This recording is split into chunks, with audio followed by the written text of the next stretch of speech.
What up, what up, what up, what up, what up, what up, what up, what up, what up, what up, what up, what up, my beautiful people? What up, my beautiful people? Of course, my camera deactivated. I have no idea why it does that.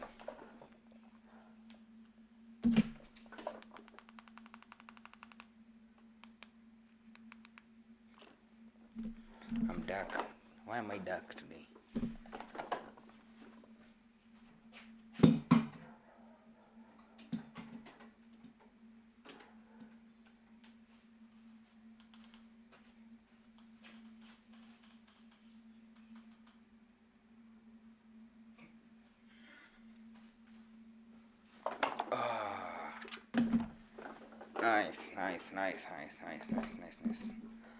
Nice tupu. Anywho, it's another day, another stream. Nothing interesting is happening in my life so far.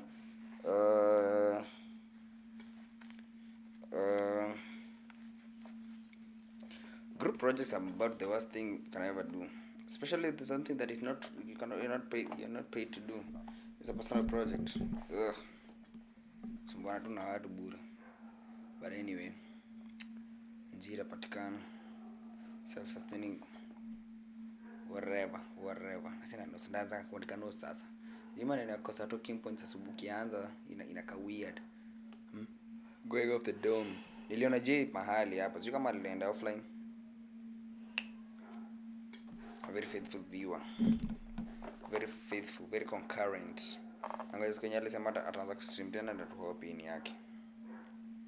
Takuwa na mraid or something. Tulia tu hivi unasikia tu umeraidiwa. Anywho,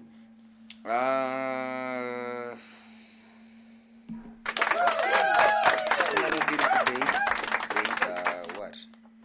It's today. I don't know, it's late, saa 7. Maybe you make create a concurrent viewership, whatever. On a Tuesday the 13th, lunchtime. Apparently leo tunainama, but anyway, sawa. Sina mambo mingi. Hapo leo ndakona content. Juu ikianza kubwa sitakuwa na post YouTube. But I have a YouTube channel, same name everywhere, same Instagram, same what? A TikTok. I haven't had a Facebook once, but I don't really do Facebook. Wacha watu wazee watanipata huko. Itawafikia tu if I try it now. Itawafikia tu eventually.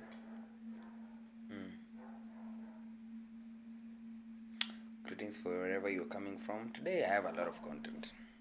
I hope I can get through all of them. Kila siku nakujanga hivyo. Hii nilikuwa nimeanza jana ndo nilisema tutaanza nayo leo. Kama ulikuwa hapa jana ama niko sure nda post nini eventually YouTube utaiona tu. Stories from Kenya. Arise as for pesa mafia. Hii kwanza tuweke tu hapa. Bang. Utaiona siku yake.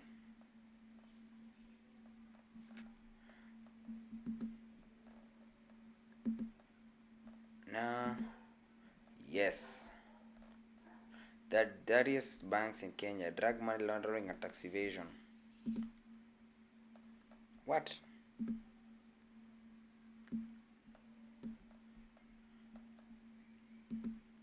The dirtiest banks in Kenya, drug money laundering and tax evasion. Meiona? You seen it?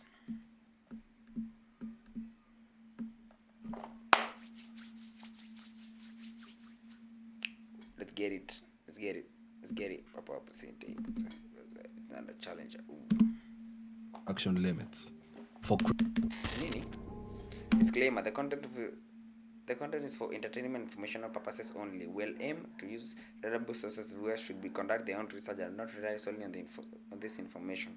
We are not liable for any inaccuracies or damages arising for its use. All that party content falls under fair use is provisions of Section 107 of the Copyright Act of 1976. Got that? Imagine a bank where you could open an account under a fake name, no ID, no transaction limits. Koniko is Sweden. Fake name, fake everything.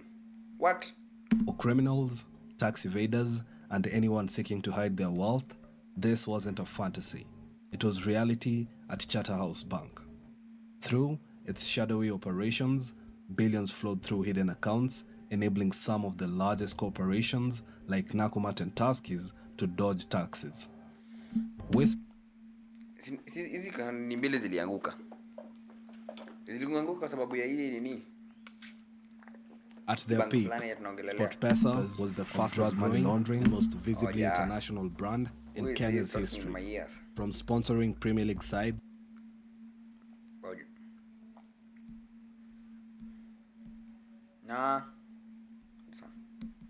tied to powerful figures like John Arun Mwau added a darker edge to the scandal. By the time the full extent of the bank's misdeeds came to light, even the US ambassador estimated the damage at 60 billion shillings lost through financial malpractice at Charterhouse. In this episode, we'll uncover how a relatively small bank holding less than 1% of Kenya's market share became central to one of the country's largest financial... Obviously, bank hizi funguliwa kwa anybody, nilikuwa nasema jana. Hizi kwa imefunguliwa for anybody. Hii sasa ni the cream of the cream. Niko na najua mtu cheaper. Bugia najua mtu cheaper, najua na uko na connections, mimi sina connections. Uko na connections. Scandals of money laundering and tax evasion, even attracting the attention of the FBI. If you attract the attention of the FBI, you know you messed up. Hapo ndo unajua umemess. Be sure to like the video if you enjoy it and subscribe to the channel for more stories from Kenya. Charterhouse Bank's story began in 1996 when it took over operations of Middle East Kenya Finance Limited, officially becoming a full-fledged bank in 1998. From its inception, Miskumbuki bank. What? 1988. Charterhouse catered to Kenya's wealthiest individuals and corporations. For those seeking a discreet way to move vast sums of money away from watchful eyes of the Kenya Revenue Authority or the Central Bank of Kenya, Charterhouse Bank was the ultimate partner. A key player in the bank's ownership was Ram Trust, which held a majority stake. Ram Trust was the parent company for several businesses, including Kingsway Tires, Charterhouse Bank, Creative Innovation, and Village Market.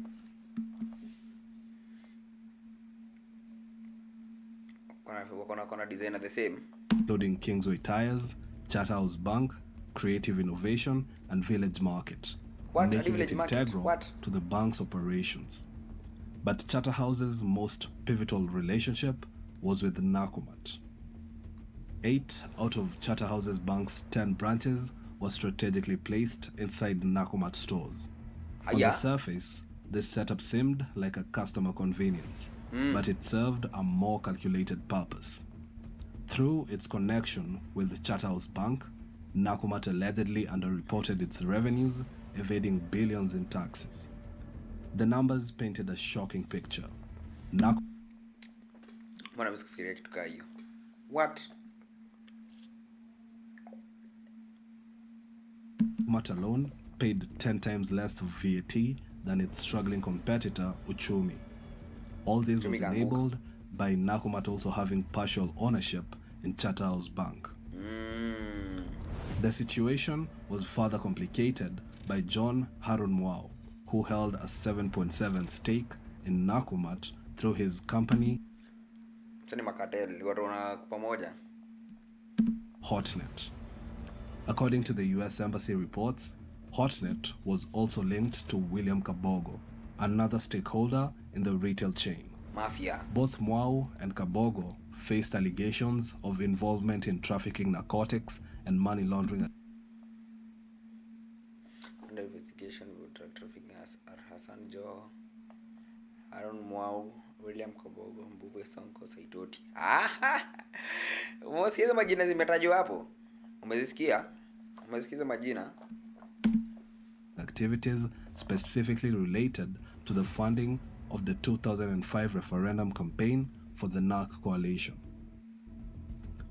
Whistleblowers also claimed that Mwau and Kabogo had interests in Charterhouse Bank, reported Loki jamaa anakanga tu mafia. Cheki tu. Anakaule mjama kijiji anasimamanga tu hivi mnakiskata. Using proxies to conceal their stakes. Charterhouse Bank's first major scandal emerged in 2001, centered around a dormant company called Crucial Properties. Hawa sasa walikuwa wanafanya hii biashara aje? Hii ile story fulani ndio ilikuwa movie ya India ngapi? Wanaenda kwa kaburi, wanachukua majina za watu, hizo majina wanachukua kwa social security numbers zao na vitu zao zote, wanaenda wana register banks nao. Lakini sasa unapata wewe uko na like 100 people wenye wote wako worth 50 million. 50 million times 100 people ni pesa ngapi? Bilioni moja, times it by how many ever people there are there. The company, owned by Humphrey Karaoke, famous for his high-profile properties like the Hub Karen and Fairmont Mount Kenya Safari Club, deposited an eye-watering 2 billion shillings into its account. The funds originated from Liechtenstein, immediately raising red flags at the CBK and drawing... Exactly. Ati atoe 2 billion atoe wapi? Kwenye sasa pesa inasafi red flag. The attention of the FBI. To grasp the sheer scale of this sum, if you had 1 billion in 201 and spent 100,000 shillings every single day, you'd still have over 100 million left in 2024. The CBK suspected that these funds were linked to criminal activities. However, Humphrey Karaoke claimed that the money was a legitimate loan meant for property investments. The investigation stalled when a court lifted the freeze order on the account as investigations took too long. Within hours, nearly the entire 2 billion was withdrawn from the account, leaving just 15 million behind. With the money gone, the investigation effectively ended. In 2003, Peter Odhiambo, a former Barclays auditor who had just joined Charterhouse Bank as an internal auditor, began his role with routine tasks of reviewing the bank's financial records. From the moment he began going over its books, Odhiambo immediately sensed something was amiss. At first, the irregularities seemed subtle. Accounts missing proper documentation and transactions that seemed deliberately concealed from regulators. However, as he dug deeper, the extent of the financial misdeeds became undeniable. Charterhouse was not just a bank. It had become a gateway for billions of shillings in tax evasion and money laundering.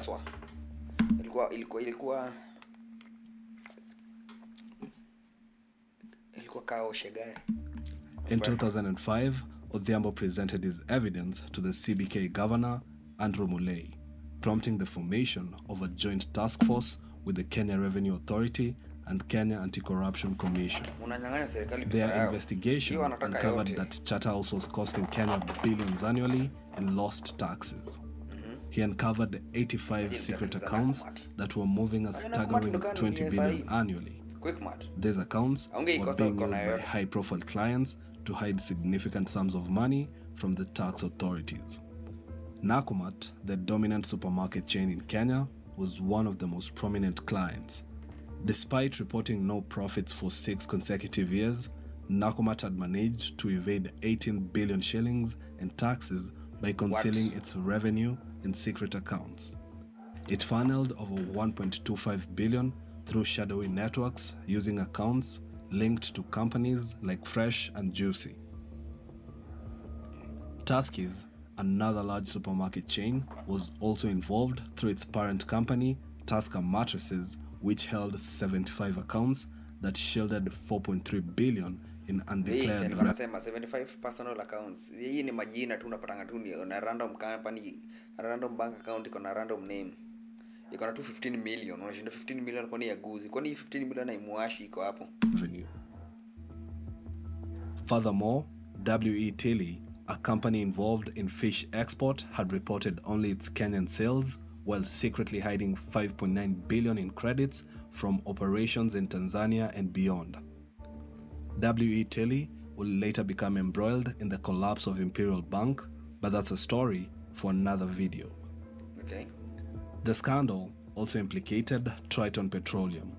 Known for its involvement in the 7.6 billion fuel scandal, Triton Petroleum hizi makampuni zinatajwa hapo hivi hapo ukondo pesa za Kenya zote ziko. Yenyewe mimi niko informed and Petroleum funneled large sums, including a mysterious 50 million shilling transfer into accounts belonging to one Sonal Devani, using incomplete documentation and no account opening forms.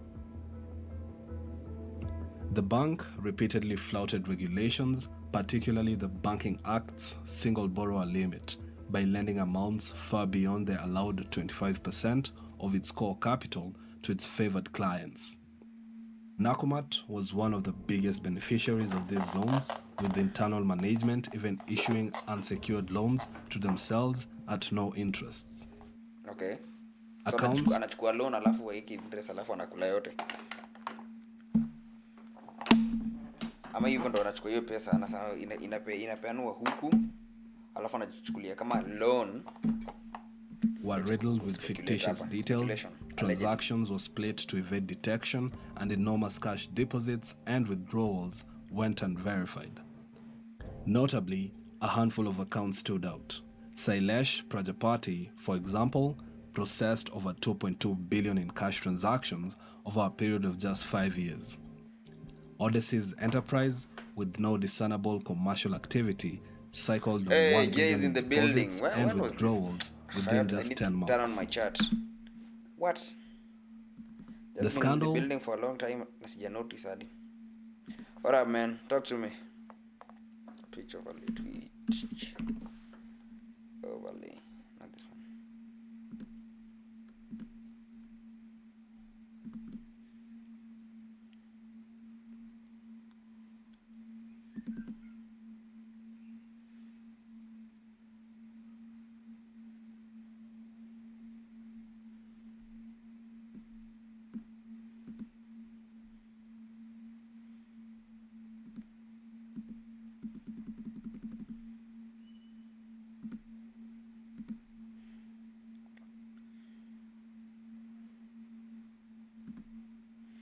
Sorry, man, I'm being focused on these things. The monies that are being was not confined to Kenya. It had international implications as well. Among the most suspicious accounts were those linked to Italian businessman Paolo Santanino.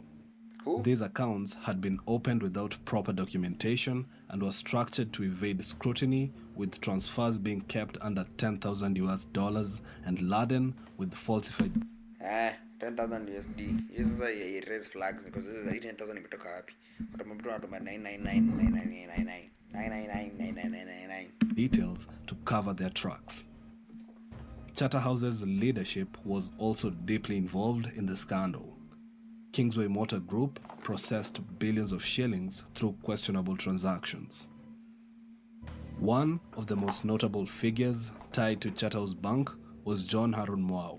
A powerful businessman and politician, was later designated as a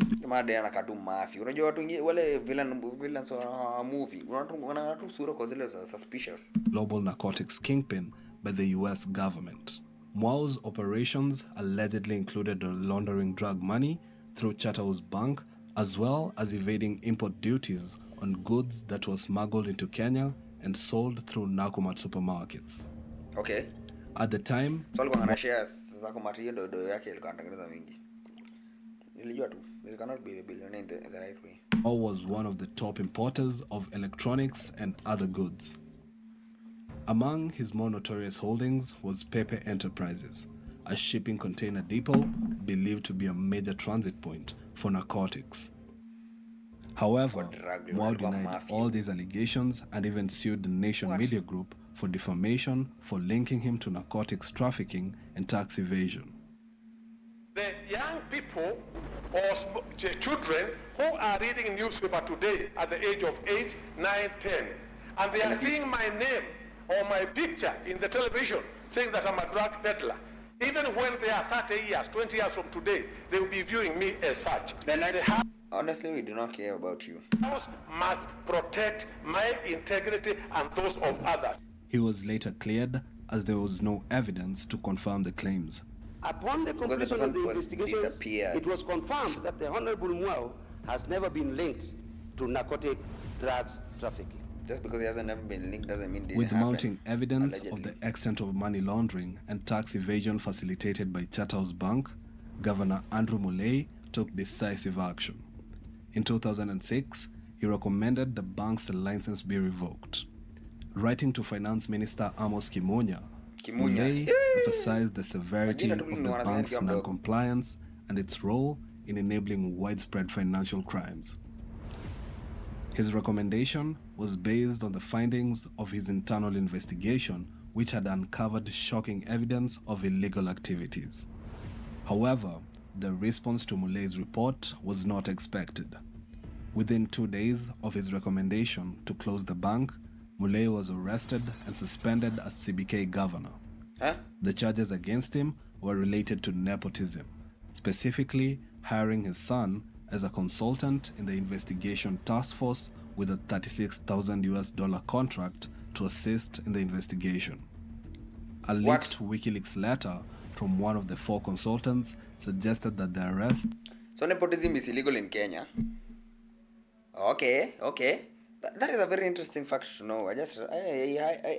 Because the way things were going, I have no idea that it was illegal. It is illegal. Interesting. Was a deliberate attempt to derail their investigations into Charterhouse. See, I have a theory on what happened. First of all, when I investigate the creme de la creme of the country, the high table sitters, wajaribu expose, number 1. Number 2, there's no way wao say wanakubali kukalie top seats kama hawana data on you. So if you don't play ball, they know how to get you. Number 3, why would you do that knowingly? Tunataka kutengeneza, wanataka kupatia kijana yako connections. Na kitu yenye ni clear itaonekana hata kama utajaribu kuficha kuna venye lazima tunini. Number 4, since it happened that this guy they had data on this guy,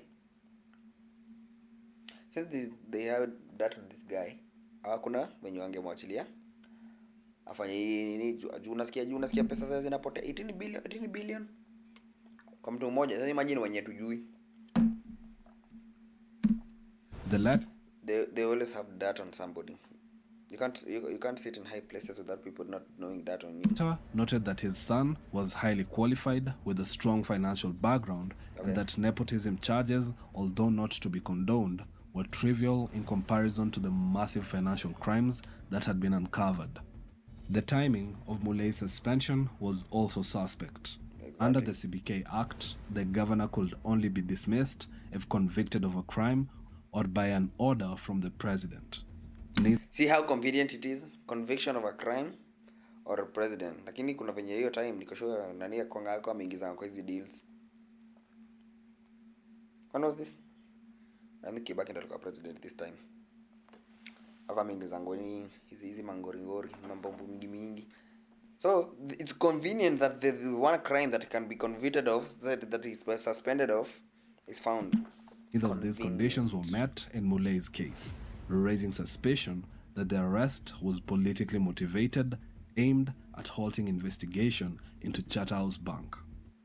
Meanwhile, Peter Odhiambo, the internal auditor who had blown the whistle on the scandal, faced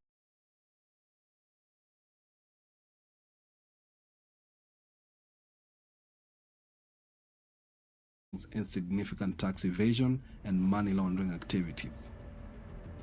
In June 2006, amid growing pressure and heightened scrutiny, the Central Bank of Kenya placed Charterhouse Bank under statutory management. The move effectively froze the bank's operations, and investigations into its illicit dealings were launched officially. At the time of its closure, Charterhouse Bank had around $3 billion in assets and around 4,600 deposit accounts. The Charterhouse saga took an even darker turn in September 2006 when a mysterious fire broke out at the bank's Nairobi offices. Mysterious. The flames destroyed critical documents, many of which were believed to hold the key to unraveling the full scope of the bank's illegal activities. Investigators couldn't ignore the timing. It came months into the deepening investigation. The auditors later confirmed the fire's devastating impact, explaining that the destruction of the records significantly hindered their ability to trace the flow of illicit funds. Convenient. This left much of the scandal shrouded in uncertainty, with earlier claims now harder to substantiate. Though arson was widely suspected, no conclusive evidence was ever found and no arrests were made. Amid these challenges, Kenya took a significant step forward by enacting the Proceeds of Crime and Anti-Money Laundering Act in 2009, coming into effect in June 2010. The law aimed to prevent, detect, and punish money laundering, establishing a framework that had long been missing during Charterhouse Bank's peak operation. Okay. By 2010, in operation for at least 10 years. At least. Frustrations among Charterhouse Bank's depositors was at an all-time high. Yatta MP Charles Kilonzo joined 35 angry customers in petitioning Parliament to reopen the bank. They argued that the closure was unfair, leaving depositors unable to access their money. Parliament appeared to side with the public, highlighting the struggles of those locked out of over 3 billion in frozen deposits. The committee says allegations leveled against the bank, including drug trafficking, could not be supported by evidence adduced before it. The committee said the bank may have violated sections of the Banking Act, just like other banks often do, but while others were let off the hook, Charterhouse Bank closed. Okemo says all government agencies that appeared before the committee absolved Charterhouse Bank of these allegations. Seemingly irate backbenchers took a swipe at U.S. Ambassador Michael Ranneberger for his continued push for closure of the bank. And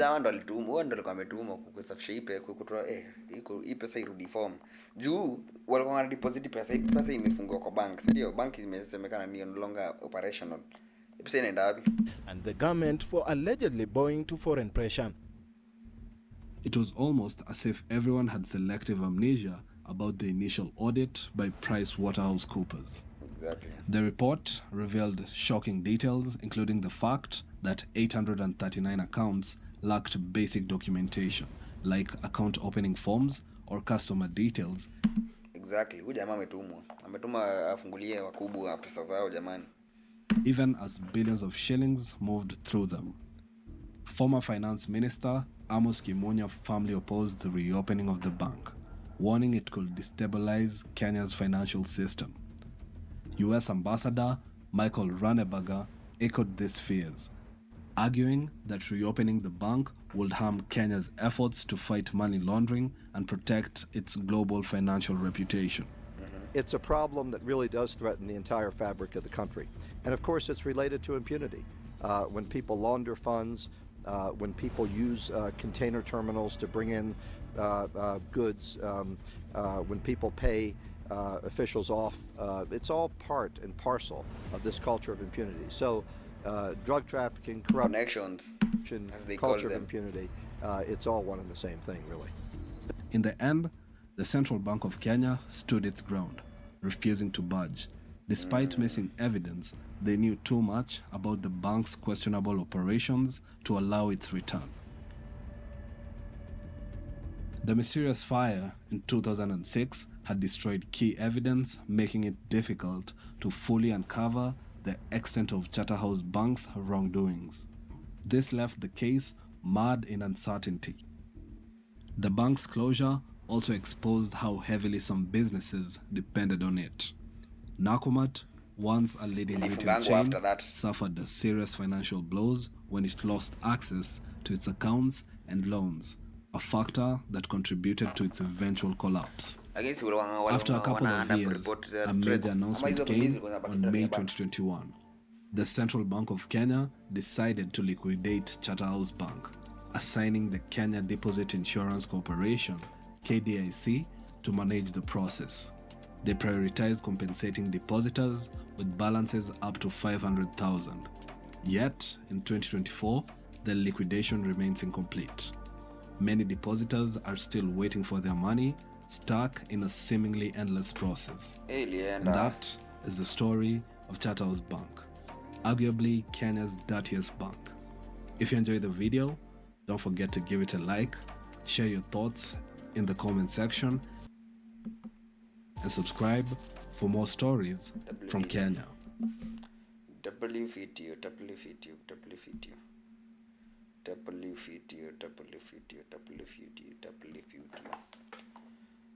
There's no way hiyo pesa wataipata tena. Ana hiyo regime yenye tuko nayo saa hii. Ni 500,000. Imagine uko na deposit zingi.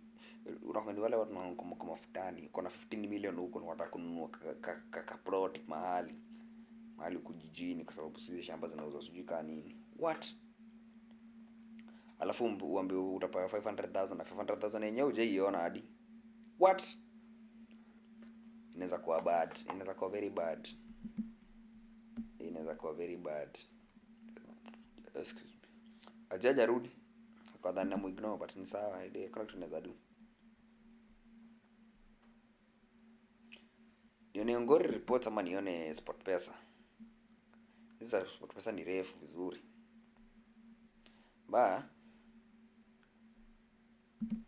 Acha nione inside the mind of William Ruto, Kenya most calculated politician.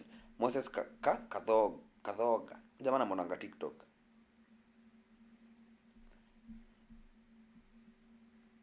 Amuone.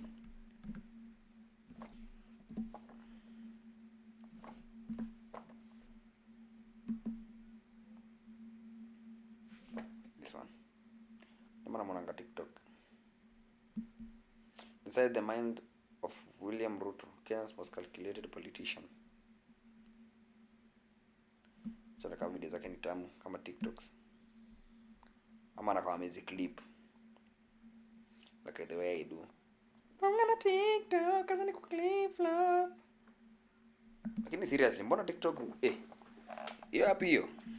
Him now on Twitter, in the streets, on dictator, Kasongo, Zakayo, dictator, thief. That's what they call him now. On Twitter, in the streets, on protest chants, in memes. But 10 years ago, he was a hustler, the man of the people, the boy from Sugoi who rose from selling chickens by the roadside to sitting on the highest and most powerful seat in the land. So what happened? How did William Goja, sio set kitu. Very dangerous. Karibuni sahau.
Nini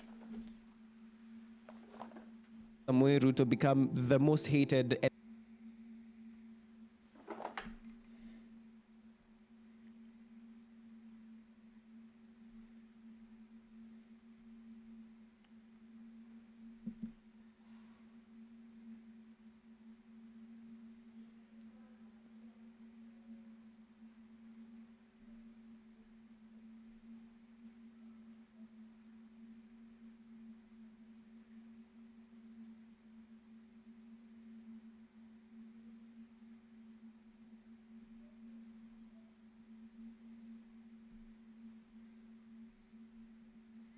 What? Imecrash?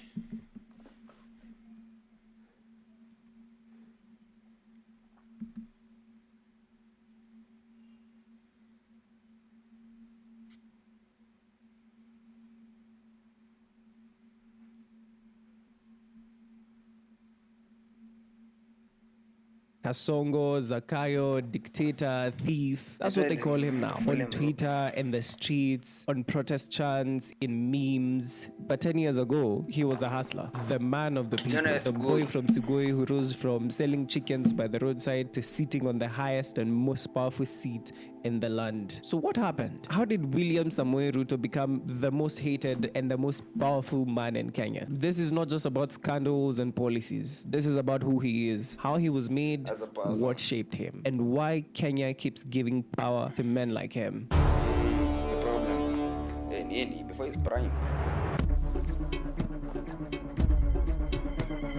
William Ruto was born in 1966 in Kamagut village in Uasin Gishu County. No political dynasty, no famous name. Just a boy raised in a small rural town, learning to survive by selling chickens at the roadside. His story begins with hunger. Real hunger. Hunger to eat.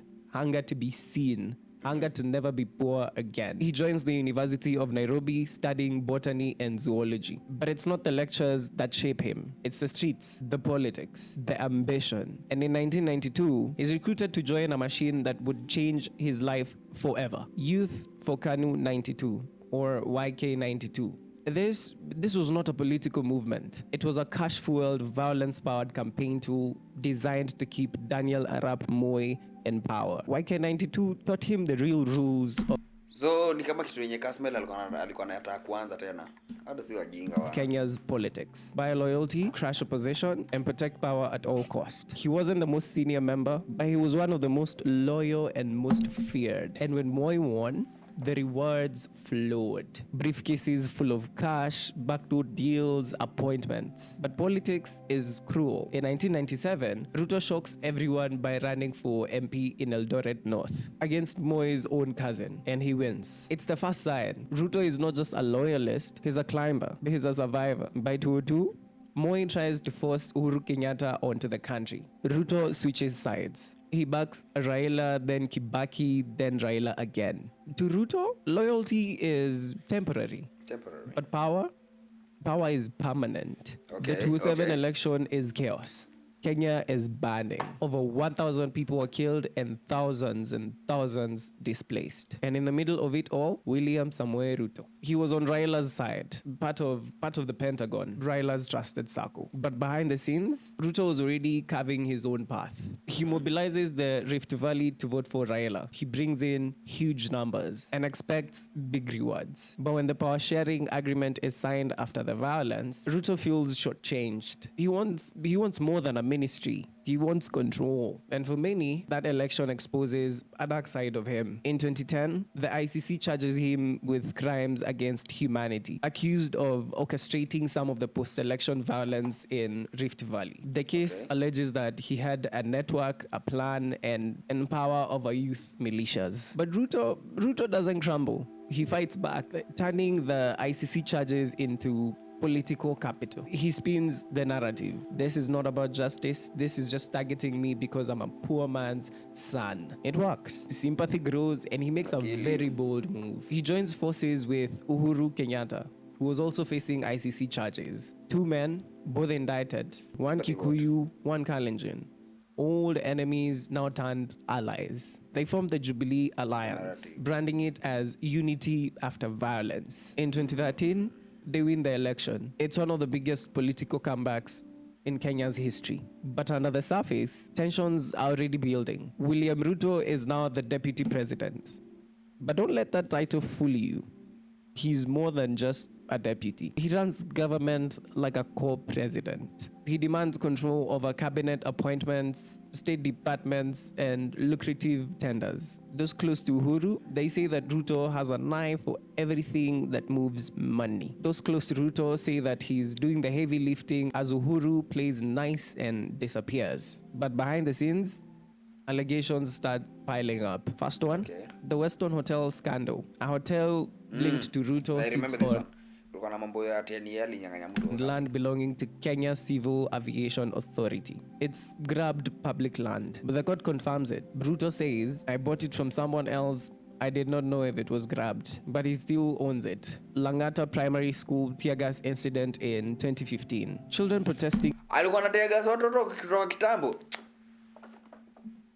Of the grabbing of the school's playground are tear gassed. But the land is linked with developers with ties to Ruto's circle. The outrage is national, but no one takes responsibility. The hustler versus dynasty narrative begins. This is when the branding genius in Ruto starts to show. He brands himself as a hustler, a poor man who fought his way to the top. It's genius. He contrasts himself with the dynasties. Uhuru, son of a president, Raila, son of a vice president, and Moi's legacy. He's not just prepping for 2022. He's already running. But trouble brews. Uhuru begins to pull away. The bromance is cooling. Ruto skips state's functions. Uhuru stops mentioning his deputy in speeches. The Jubilee Party fractures. Meanwhile, the opposition is burning too. Raila loses in 2017. Claims the elections were stolen. Swears himself in as the people's president. Then the shocker, Uhuru and Raila shake hands. The famous handshake on March 9, 2018. And that's the day Ruto becomes an outsider in his own government. No one saw it coming. Not Ruto, not Jubilee, not even Raila's close allies. But the message is clear. Uhuru was done with Ruto. And now, Ruto was alone. Suddenly, key government functions start excluding him. Cabinet meetings go on without him. His allies are stripped from parliamentary leadership roles. His budget is slashed. Security detail withdrawn. He's even locked out of some government buildings. Publicly, he's still the deputy president.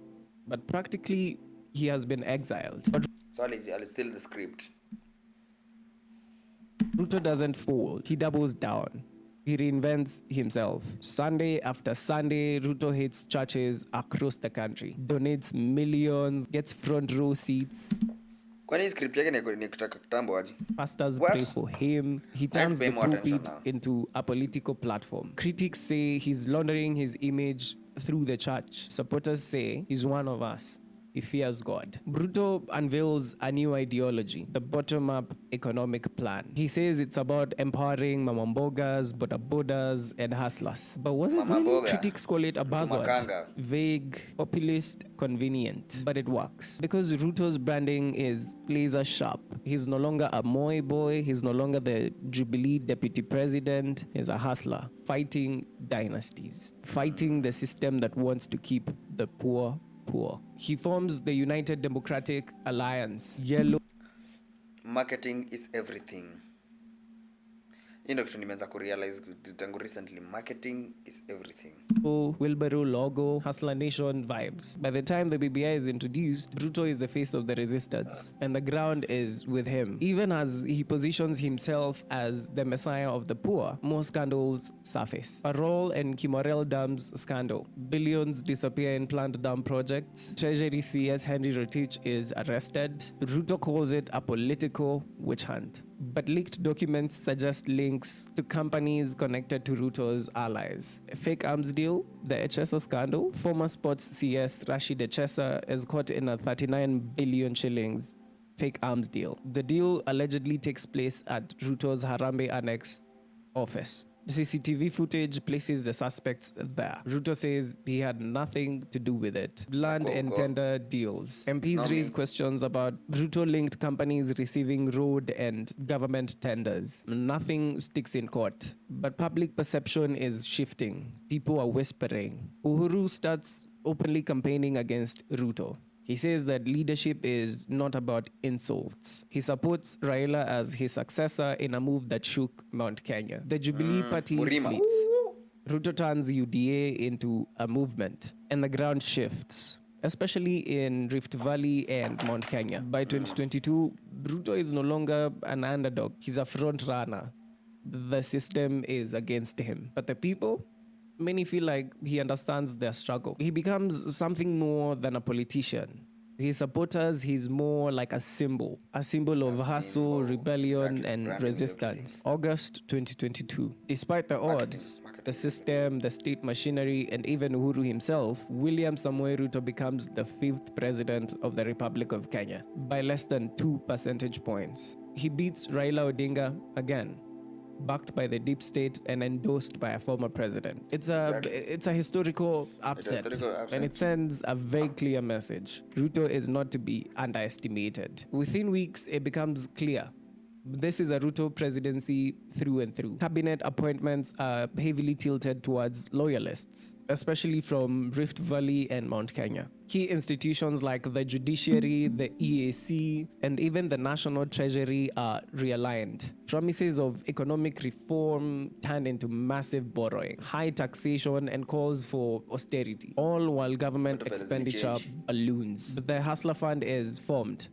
Critics call it a glorified mobile loan app. Supporters call it a lifeline. Behind the scenes, a new tension is growing. His own deputy, Rigathi Gachagua, starts acting like the boss of Mount Kenya. He speaks openly, challenges the president's decisions, complains about lack of consultation, even tries to build his own political wing within UDA. The two men start circling each other like enemies in the same camp. It started as a partnership of convenience is now a ticking time bomb. The scandals don't stop. Even with power, the corruption allegations persist. Kericho and Kakamega housing projects, allegations of ghost projects and inflated budgets, Ministry of Health tenders, rumors of insider awarding to Ruto-linked firms, appointment of scandal-tainted officials, individuals with ongoing cases are appointed to high government positions. When journalists ask these questions, Ruto dismisses them. Let them talk. We're delivering. But online, the mood is shifting. The people are restless.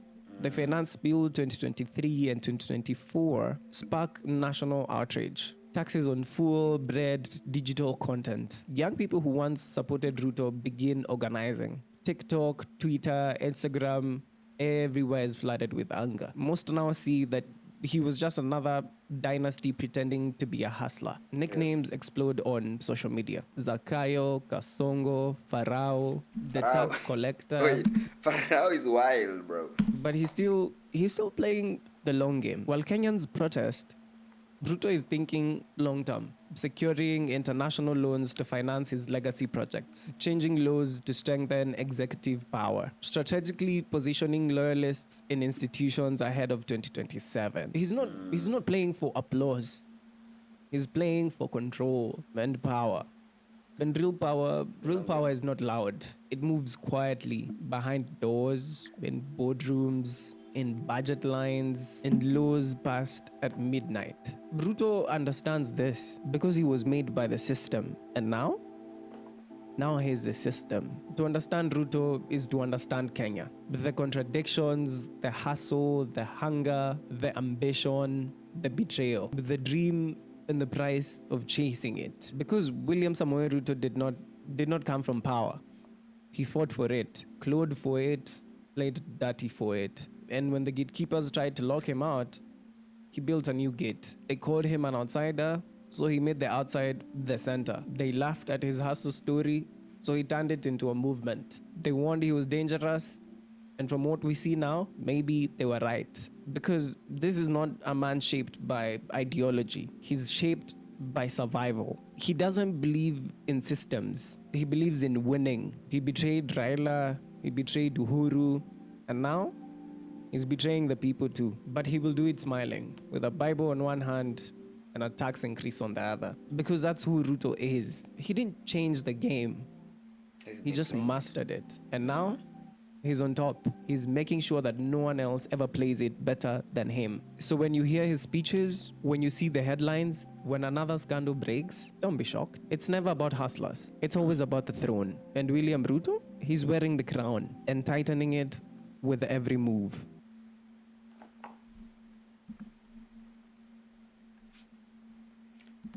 That's a double video. Too deep. Nini? Rudi? Kasongo, Zakayo, dictator, thief. Double video. That's an amazing video. Makofi kwake.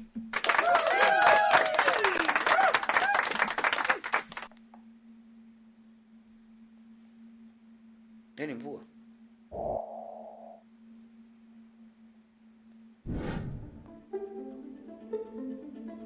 In the late machichari kwanza nikataka kuona the rise and fall of SportPesa.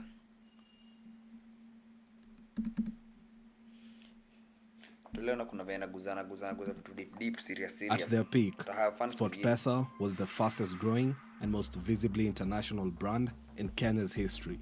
From sponsoring Premier League sides, boxing, and even Formula 1 to promoting local and grassroots sports, SportPesa quickly became the second largest company in revenue, only after Safaricom. In this episode, we'll look at how the sports betting juggernaut was founded, the deep-pocketed and politically connected multinational founders, the astronomical rise of the SportPesa brand, and its fall from grace. If you enjoyed the video, be sure to like and subscribe for more incredible stories from Kenya. To fully understand the SportPesa origins, we have to go back and see how these multinationals with different careers and backgrounds even came together. It all starts with Gerasim Nikolov, also known as Gero. Gero is a Bulgarian national who moved to Kenya in 1999, where he worked as a croupier and worked himself up to later becoming the general manager at the Grand Regency Hotel. Okay. During this time, he also founded Fast Lotto Limited. The company ran the Toto 649 lottery in Kenya.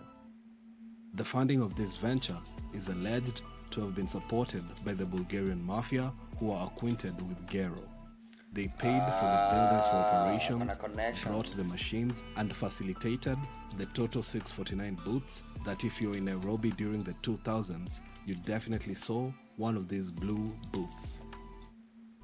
The next figure is Jean Grand, formerly known as Krantov. Very little is known about him other than he worked in a cabin crew. What we do know is that he came to Kenya around 2006 and was said to go way back with Gero. Both had a sister each that were part of the Bulgarian cohort. During this time, Gerasim became associated with the next future founder, Dick Wadhika. This put him in a position where he was being funded by the Bulgarians and had help navigating Kenya's legislation through his political connections with the Dick Wadhika. Wadhika came from a... Let's just not overlook how big as boy is. What the hell is this thing? This is in Isimubil. This is a flip phone. Inataka tulituli side moja iko na funiko. Humble background in Maringo Estate in Eastlands, Nairobi, and rose to become the youngest councillor and later the youngest mayor of Nairobi. He also served as an MP from 2007 to 2010 when his election was nullified and he subsequently lost his Makadara MP seat to political newcomer Gideon Bovi, also known as Mike Sonko, who came from nowhere to defeat both Dick Wadhika and Ruben Dolo in the by-elections, putting an end to his political run. One moment that sticks out during his reign as mayor of Nairobi was on one morning in 2005, hundreds of Kenyan charity sweepstake ticket sellers woke up to find their lottery kiosks demolished by the defunct Nairobi City Council. The demolition happened with the approval of Wadhika, who was the mayor, only for the booths owned by Nikolov's Toto 649 lottery to occupy their vacated spots. In the years after, Wadhika was occasionally spotted in Nairobi in the company of the Bulgarians. He told anyone part of the mafia cared to ask that they were his business partners. Total 649 eventually ended up closing due to mounting debt and other operational issues. Staff lost their jobs and no one actually ever won the Total 649 jackpot. During this time, around 2011, Gerasim was in contact with a Bulgarian billionaire who had interests in the casino business and wanted Gero to open and operate it for him in Kenya. The casino is the Phoenix Casino in Hurlingham, which is a very significant location in this story. While operating Phoenix, Nikolov started having ideas about trying out sports betting. He pitched it to his business associate, Mr. Wadhika, and they decided to pursue it. In 2012, they founded Pevans East Africa Limited, which was the parent company for SportPesa. They laid the groundwork and by 2014, it was ready to launch. However, they had some financial challenges. Even though Dick Wadhika used to help out, they needed more capital. This is where Paul Ndongo enters the picture. Investor. Paul Wanderi Ndongo was the first Kenyan to acquire a forex trading license in 1995. He is a businessman and investor with multiple holdings in the NSE, where his investment portfolio once peaked at 4 billion shillings in the 2000s. He was also in the 2000s, 4 billion. Well connected politically, being in charge of campaign fundraising for Jubilee. He was doing well for himself, and his old friend Dick Wadhika told him about the venture. He didn't know too much about sports betting at the time, and he wasn't familiar with the Bulgarians either. But he was good friends with Dick Wadhika and understood that he really believed in the idea and he had already invested heavily in it and didn't want to lose his investment. He trusted him by injecting $1 million into the company, which greatly helped with the marketing at the very beginning. However, it still wasn't enough. Marketing is everything. An additional cash injection was needed. And just like the other times when he injected money into SportPesa, it was in exchange for more shares in the company. He eventually ended up acquiring 17% of the company.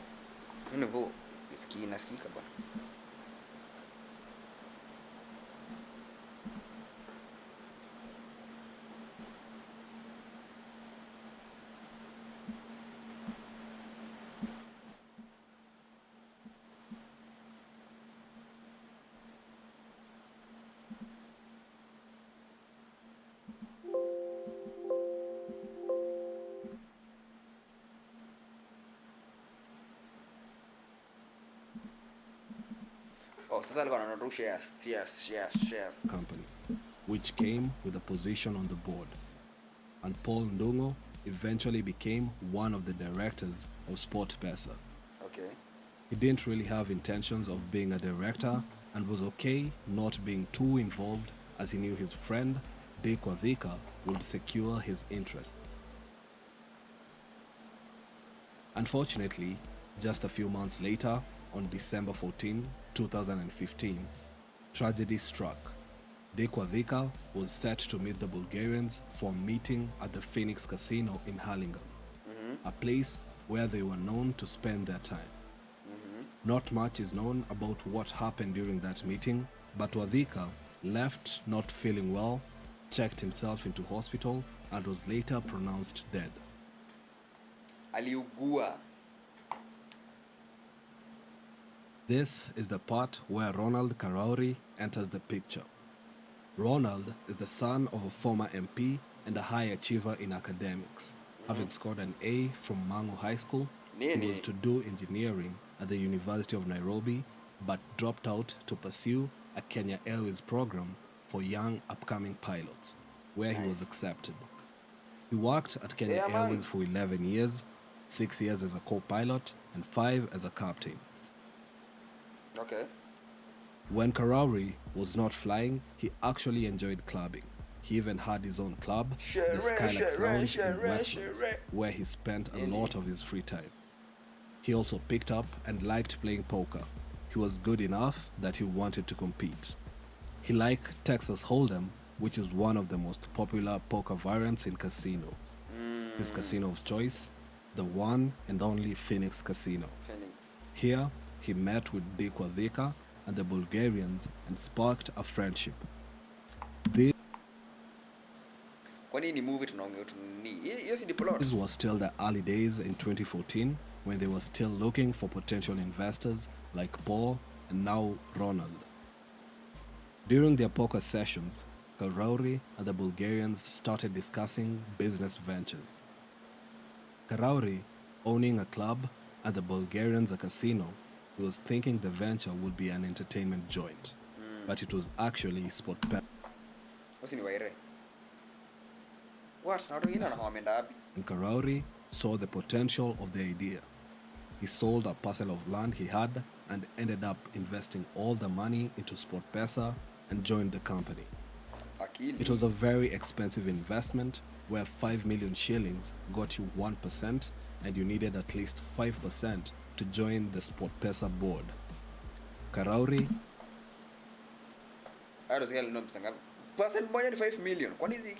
ended up acquiring 7%. Shit. That 5 million yacht. After the untimely passing of Dekwadeka, his 21% stake in the company was given to his widow, Asenath Washera Maina, who is a very private. Hizi shadura atuanga wapi? What? Ujama closet yake naanga tu. Na kuna mashati zingine unique. Asenath Washera Maina, who is a very private figure who stayed far from the spotlight. Without Wadeka, there was vacuum in the company, which was filled by Karauri, who ended up being the CEO of the company. He quit being a captain to focus on SportPesa, a move that friends and family were very skeptical about, and understandably so. I mean, he was already doing pretty well for himself with literally a high-flying career as a captain. And just like dropping out of university to pursue being a pilot, it was yet another leap of faith that paid off. With Karauri at the helm, SportPesa went on an aggressive marketing campaign. The timing was perfect. M-Pesa's accessibility made mobile betting incredibly convenient, and SportPesa's user-friendly platform was a game changer. Aggressive marketing campaigns. Apparently sasa shosho yako na betting pia. Go check. User-friendly platform was a game changer. Aggressive marketing campaigns, often targeting the youth, fueled the company's rapid growth. The campaigns included internet ads, billboards, and sponsorship deals of 50 million Kenya shillings each to Gor Mahia and AFC Leopards. Then eventually sponsoring the whole league and even buying the naming rights, which had the league rebranded from the Kenya Premier League to the SportPesa Premier League. They had sponsorships in Tanzania, South Africa, and internationally, especially in Europe. They even had a multi-year sponsorship with Premier League side Everton and partnerships with Arsenal, Hull City, and Southampton. Being the patriotic Kenyan and football fan that I am, I genuinely felt proud to see a Kenyan brand featured on such international platforms. Pesa organized the friendly matches that had established Premier League players like Wayne Rooney sharing the pitch with Kenyan footballers for pre-season matches. And who can forget when in a penalty shootout against Everton, when Sven Yida of the Kariobangi Sharks did the now viral fake hamstring injury celebration. The clip went so viral, the celebration was added in video games. The sponsorship deals went beyond the Premier League to F1, where they sponsored the Racing Point F1. Watu kuna pesa kumbe. Ama nianze betting company hadi mimi. Gambling, insurance, betting. What? One team. SportPesa was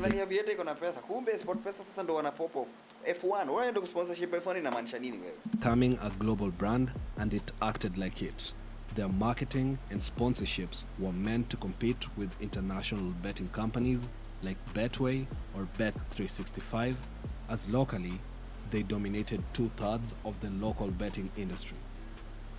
In the current 2024-2025 EPL season, half of the teams in the Premier League are actually sponsored by betting companies, which just goes to show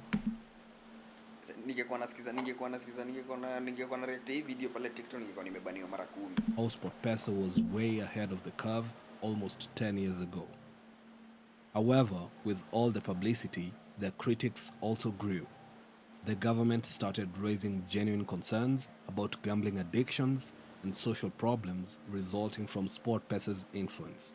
$80,000. President Uhuru Kenyatta didn't like the fact that money SportPesa was getting from poor Kenyans was shipped abroad to sponsor European sports. Exactly, Understandably so. Sports. But despite the undeniable negative impacts of gambling addiction, SportPesa was also supporting local and grassroots sports more than the national government ever did through the Ministry of Sports. So what went wrong? The answer lies in a perfect storm of regulatory changes, political pressure, and internal disputes that would ultimately lead to SportPesa's dramatic downfall. The trouble began brewing in 2017 when President Uhuru Kenyatta, concerned about the social impact of the betting industry, pushed for increased taxes on betting firms.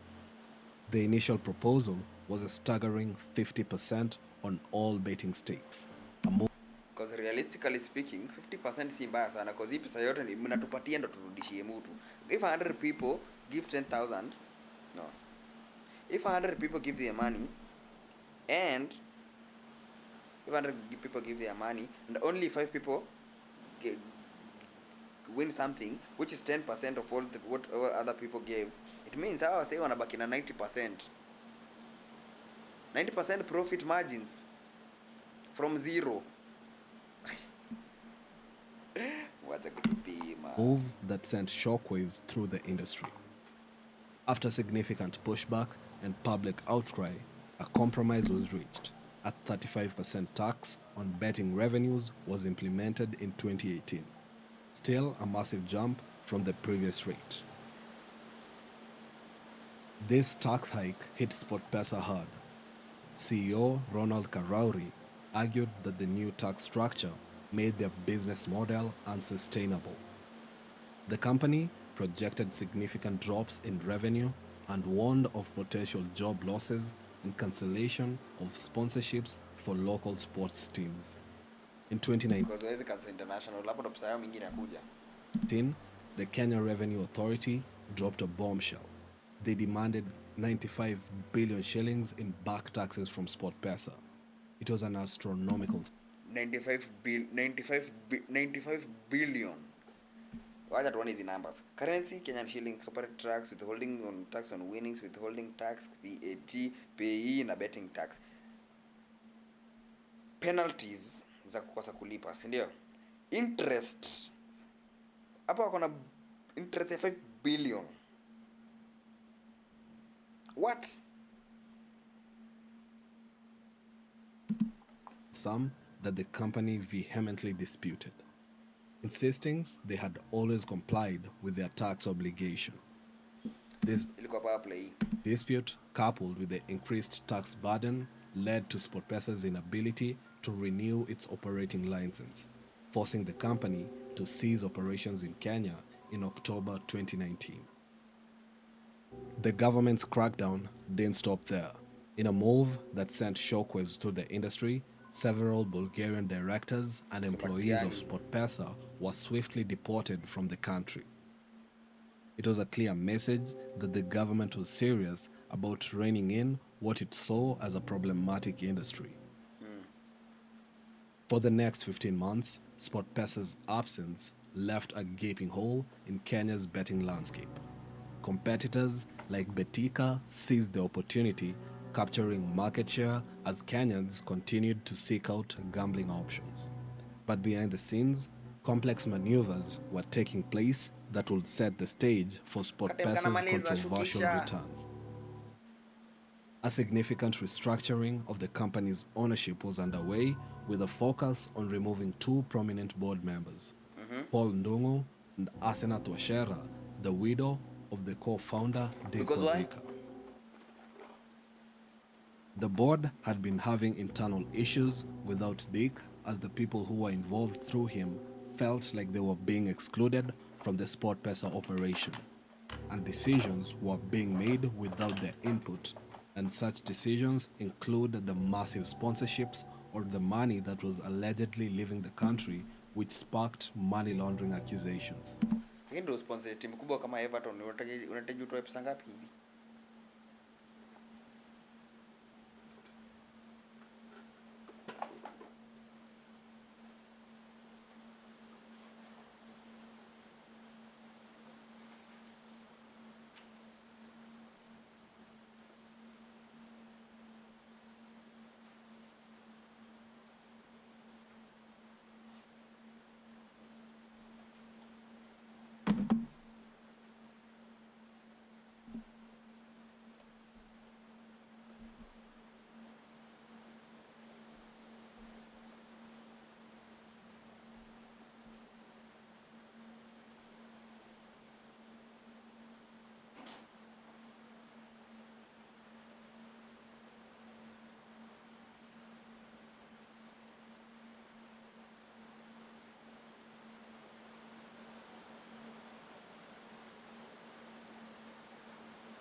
Nimeshiba sana, nimerudi, niko on.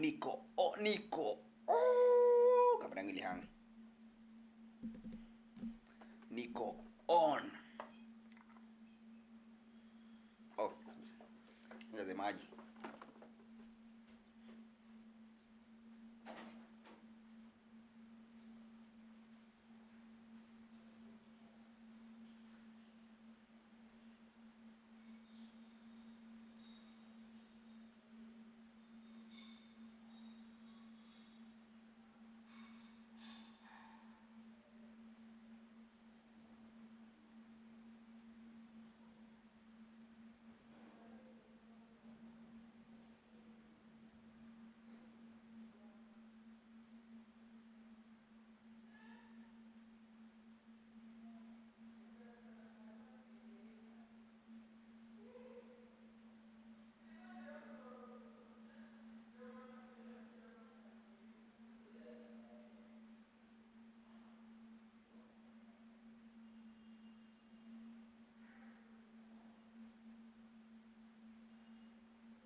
Aya, wacha tusikie hizi 30 billion zilienda.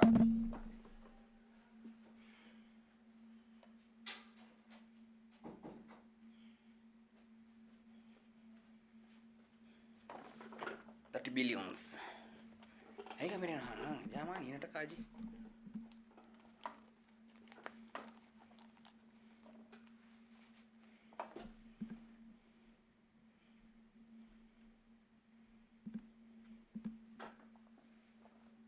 Not many details about the board issues are public, but the fallout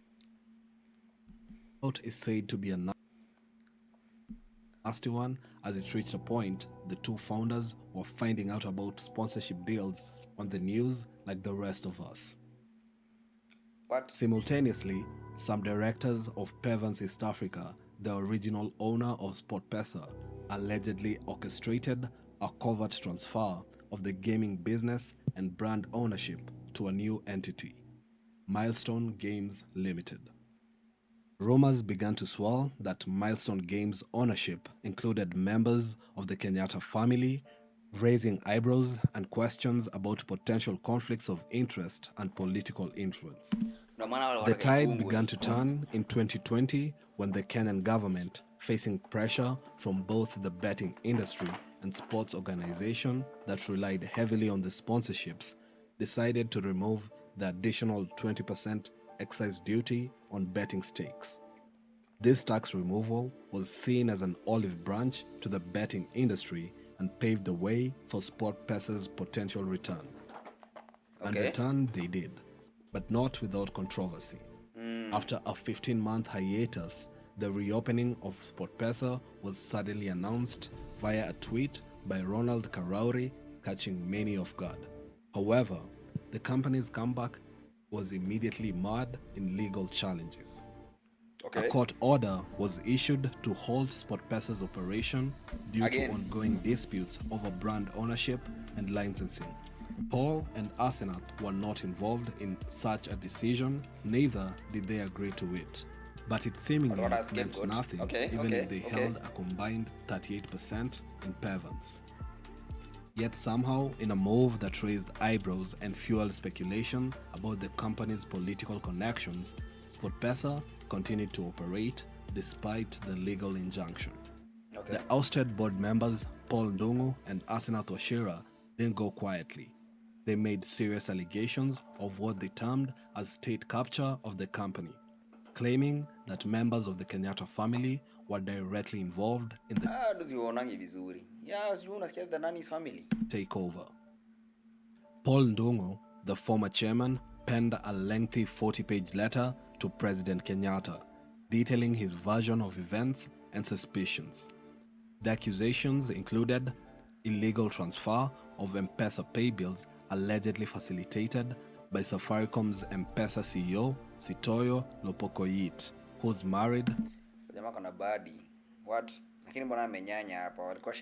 to Ronald Karori's sister, and constitutional takeover by members of the Kenyatta family, and claims that SportPesa's current operations were illegal due to the outstanding court orders.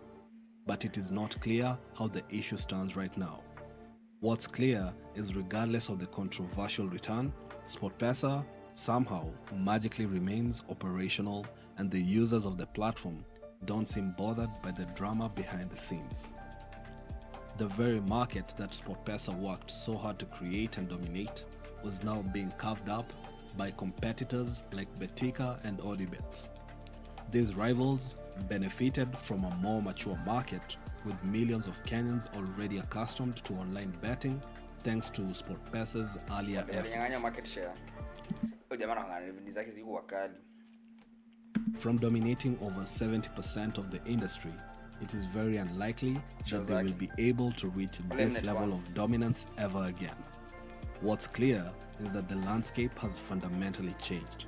The market that SportPesa pioneered is now a fiercely competitive arena with multiple players fighting for supremacy. And that's pretty much it for this one. If you enjoy the video, consider what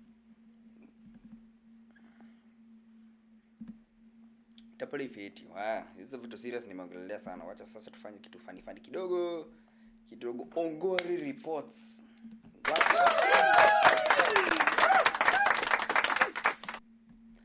What happened to Machachari actors?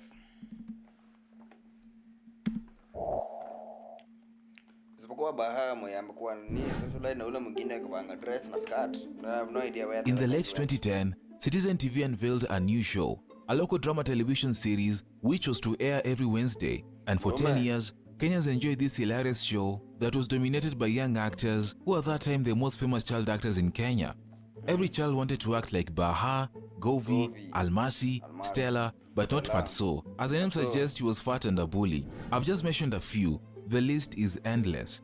The show was Machachari, which came to a sudden end in September 2019 after Citizen TV cancelled its production as viewers were complaining about the age of the actors. They were getting old and were not Machachari anymore. Imagine watching a show meant for children and they're talking in bass. No wonder fans complained. Sophia na Babji wameniacha hapa cause wanani trust na hii busy hapo. And since then, fans have wondered what happened to the actors they supported for a decade. In this video, you're going to know the whereabouts of the famous Machachari child actors. So angefanya Machachari next generations or something. Keep the ball rolling. Before you dive in, subscribe now. We're heading to 100,000 and that can't be done without your support. So, subscribe. Machachari was a popular Kenyan TV show that captured the hearts of viewers for years. But suddenly, the characters we grew to love disappeared from our screens. So what really happened to them?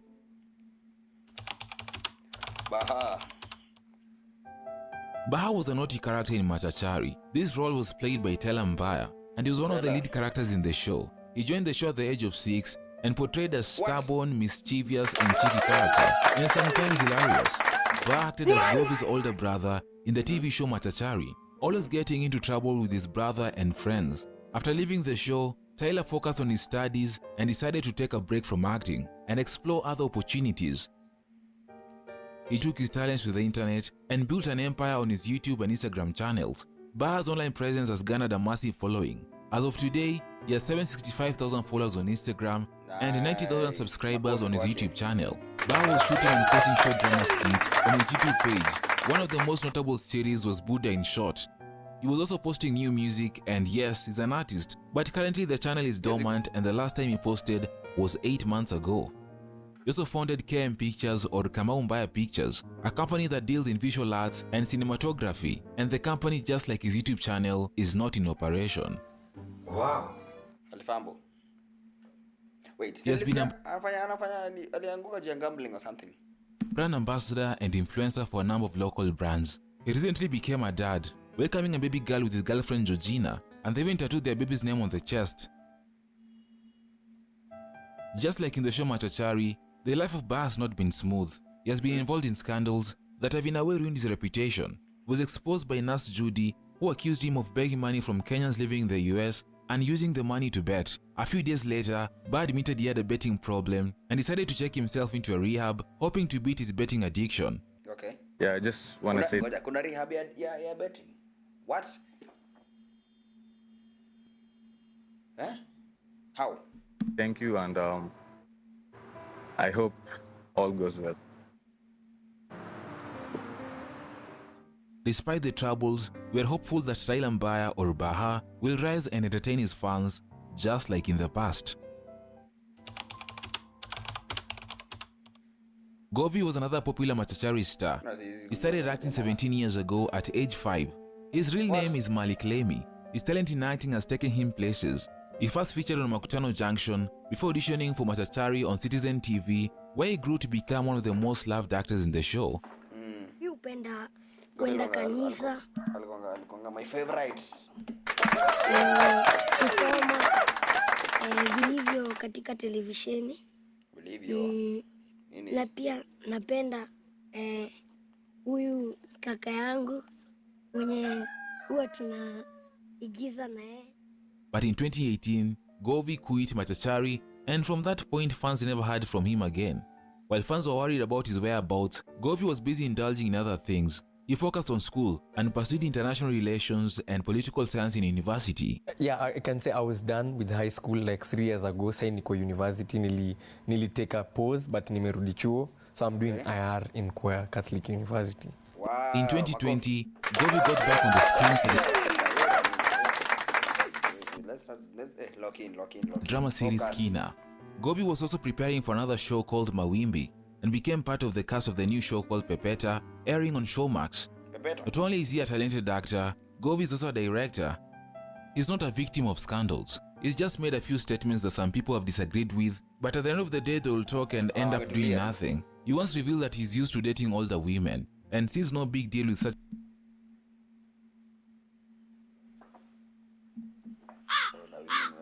a relationship.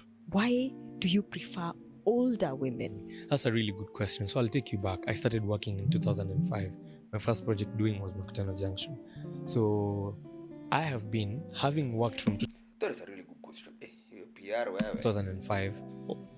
Almost that's all my life. Nimekuwa because nilizaliwa 5 years before nianze kufanya kazi. Nilianza kufanya kazi nikiwa 5 years. I have been exposed to a lot of adults. His career seems to be okay. In 2022, he confessed he was living a good life, and in a year, he can make up to 5 million Kenyan shillings. The least he can do is help his brother Baha. Remember, you can also help us by subscribing. So, subscribe. Do prayers and chill. Unlike other kids in the controversial show who live in the slums, Almasi was living the good life. You know, he was a cool kid. His real name is Ian Nene, and his presence in the show excited fans, especially with his prowess in speaking the English language. Well, what I can personally say is I don't think there's a difference between kids and adults. I think we all have the same ability, and we can all be able to do the same thing. So I don't have a problem if people are having hard problems regardless. After leaving the show, Almasi relocated to the United Kingdom. Okay, that was us. Or the UK, and just like in the show, he was a rich kid in real life. Scandals became part of his life. He completely changed, leaving many fans in shock. Ain't easy. He wore these outfits that many found easy. Controversy, bana. Clicks and views. Weird. But this was nothing as compared to what was to come next. Rumors spread that Almasi was in love with a white boyfriend, and I can't really say much. People were just speculating. Initially, Almasi was a Catholic, but he shifted to a different religion, a move he made after battling with mental health. He disclosed that he first suffered depression after he found out that his mother had cancer. At that moment, he was questioning God a lot. so he started to explore religions. A friend of his introduced him to Hinduism and took him to the temple, and while there, he received very satisfying answers. He has been painted as a drug user, mentally unstable amongst other words by people who judge his character, but according to him, he's just a young man in a quest to discover himself. He however hated those judging him from his dressing and said that he does not conform to rules and his dressing is his choice and he can wear whatever he wants and do whatever he wants to do. In a video he said, "I don't conform to rules, I wear what I like. I'll do what I like and nobody's gonna tell me anything. People will talk badly, but at the end of the day, I'm going to live my life." His days as an actor are gone, and he seems not to come back soon. We may see Almasi come back to acting or never get to see that side again. What you see now is a religious Almasi who is devoted to his religion, traveling to different places just to spread the good news. Some see him as a lost kid, but he's not a kid anymore. He can make his own choices. Almasi looks happy in pictures and videos that he posts on his Instagram page, and we hope that Almasi is also happy in real life. Okay. No, not the real show. Stella was another notable character in Machachari. Her real name is Natasha Ngegie. I hope I say that name right. Stella was a close friend with Baha and Govi in the play. People still remember Stella as the smart child from the slums, with a mother struggling with alcoholism and a father facing financial difficulties. In real life, Stella seems to be doing pretty well. In 2022, she was working on her own show, but she never got a platform. She did not reveal the details of the project, so there's little information about it. Working on projects, but they're not yet there. She even thought of getting into the music industry, but we never had any song from Stella, apart from the rap song she did in the Machachari song. Stella ni still, ikikam kwa mao, nani kama Stella. Stella ni still. Just like the previous Machachari actors, Stella has been in several scandals. Stella was accused of being a member of the other side, you know what I mean. But she took to a social media account and rubbished the claims, saying it's false and she's not attracted to women. She was also accused of dating Fatso, a fellow actor, but in an interview, she revealed she has never been a lover to Fatso. I'm gonna leave this picture here and brew for a second. See why people should thought that? And Fatso is just like a friend. Since leaving Machachari, not much has been revealed about Stella. She still acts and was featured in a local drama skit. Go back.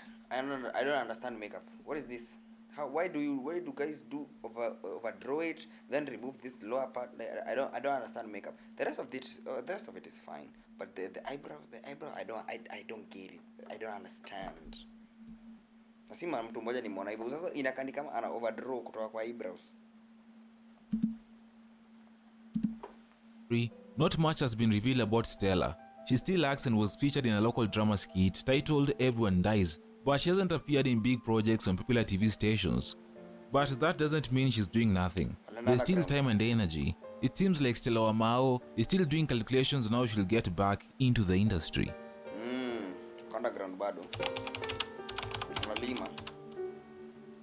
Joy was Almasi's sister in Machachari. Her real name is Joy Ohon. She started acting at a very young age and is now all grown and living a quiet life. She's a daughter to gospel artists Rosie Ohon and Donald Ohon. Joy, however, likes to keep a low profile, only posting pictures of herself every now and then to update her followers on what she has been up to. I'm gonna leave this here for a second. And her beauty. Joy rarely posts on her Instagram page, which has over 94,000 followers, and she also has a YouTube channel where she posts videos doing talks with her friends and sometimes with her family. She is not really doing much.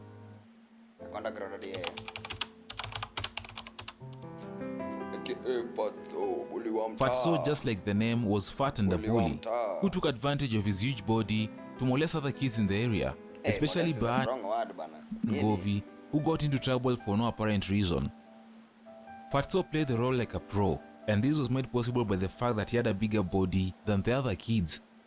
Fatso's real name is Matthew Owiti, and he has since grown into a reputable actor and writer.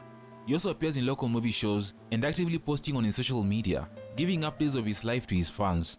He featured in Vashita, which aired in Maisha Magic East. Besides acting, Fatso is a poet and an artist. Oh, I need this shot. But we have not really experienced Fatso as a poet or an artist. I guess that may happen in the future. Who? Amongst all the actors in Machachari, Kabugi's star has shown the brightest. He was not as popular as Govier Baha, but that did not discourage him from achieving what he has today. Brian Kabugi played the role of Kenny, Baha and Govi's friend, whom they hung out together. He was a loved character and was indeed a gifted actor. After the end of Machachari, Kabugi resorted to the internet and produced the Midlife Crisis show, which was running on his YouTube channel, and now he has close to 13,000 subscribers and 294,000 followers on Instagram. Nice. Kabugi has featured in multiple shows with the biggest productions in the country.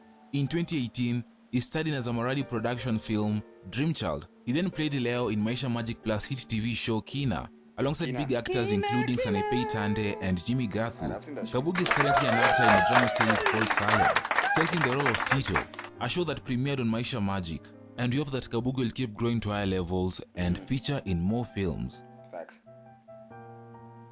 Machachari was a good show. The actors in the show inspired us, entertained us, and educated us for years. We don't expect a comeback. What? They're adults now, but Machachari will be remembered as one of the best shows to be produced in Kenya. Childhood nostalgia vibes. I've just mentioned some of the actors that were in the show. The show had many actors, and we can talk about them in the future. Thank you very much for watching this video. Remember to like and subscribe. Good reports, never miss this. Akona video yake moja nimeona ina bohu yet. Unajua sasa na mochingia di offline si kureact saa zote. Nyingine sijaona. Kile ni follow na hizo vitu zinafanya post.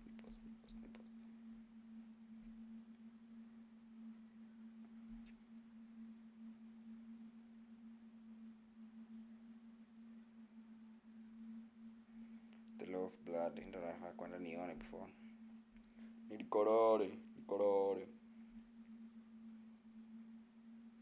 It's a grandpa.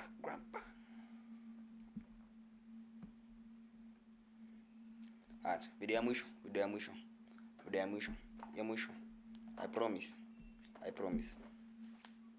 The stories surrounding Grandpa Records are quite crazy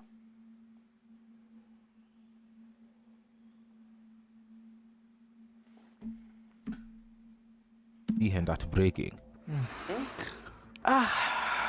Mwaf. Na hii podcast nimeiona mara mingi naenda kuifollow sasa nisikize hata episode moja. Figure man. Figure fuck you man. Like for real. G like that man. Grandpa ilikuwa label kubwa and then kuna tu some things zenye zili happen unapata management ndio haikuwa hapo unaona. Exactly. Running a stable in Kenya is one of the hardest things to do. Exactly.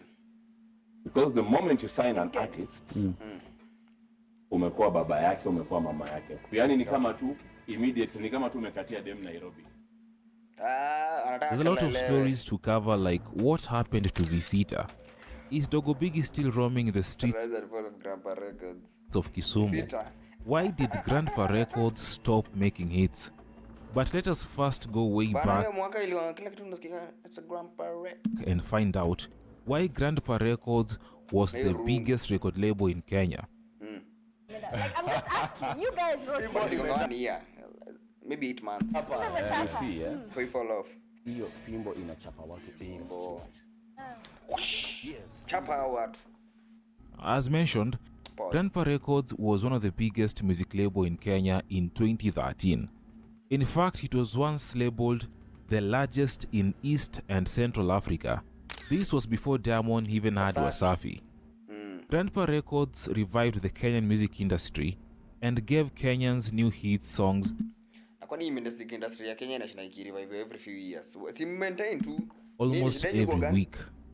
However, constant conflicts with their artists made some of the artists to leave the label, and others just left under unclear circumstances. The label had artists like DNA, Ken Razy, Visita, Pizzo Dizzo, Majirani, Sosun, Ngangalito, Dogo Biggie. These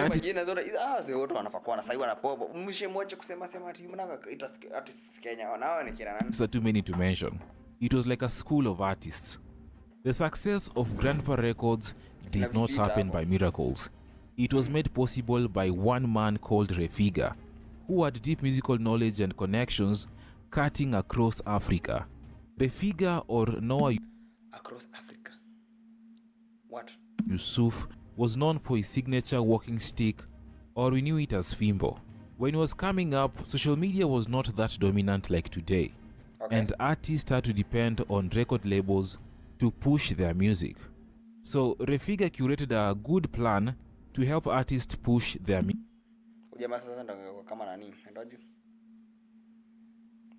music, and in 2009 he started Grandpa Records, a label that kickstarted the music careers of many artists in Kenya.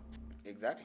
Initially, Refiga was an artist, and it is said that he was the first African artist to join YouTube in 2006. Oh, Jeff, did you know? I'm the first artist to be on YouTube in Africa. Says who? What? Yes. Kimbelembele yangu ilinifikisha huko. Tell us how. And those days, how were people uploading on YouTube? Yeah, you send your video to San Francisco? Yeah, no way. You see, I'm this kind of a person, like, when there's an opportunity or there's something new. I need this kind of microphone. I always want to try it out. So when I had this YouTube, I wanted to try it out. I tried out. I did not know I was the first one till last year. That's when I knew. And if you don't believe it, this is proof. He posted this song called Kadumala in 2006 when YouTube was still new. For its prime.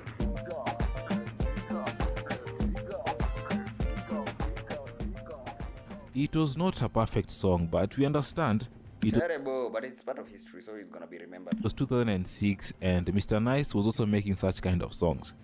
Anyway, when Refiga started Grandpa Records in 2009, Grandpa Records was located in the outskirts of Kibera, and this was to become the biggest record label and also home to the finest artists in Africa. Refiga's focus was on music, production, and management, and his strategies worked. According to DNA, who was also part of Grandpa Records, he worked with Refiga because he knew he was the man who was good at distribution. And Refiga was indeed a magician, because Maswali ya Polisi became an instant hit. Tumemaliza Maswali ya Polisi, tumeshoot video Kibera. Then Ref of course sasa amecall watu wake. Refiga did not just make Maswali ya Polisi a big hit. Almost every club, radio station, brothel, matatu was playing songs from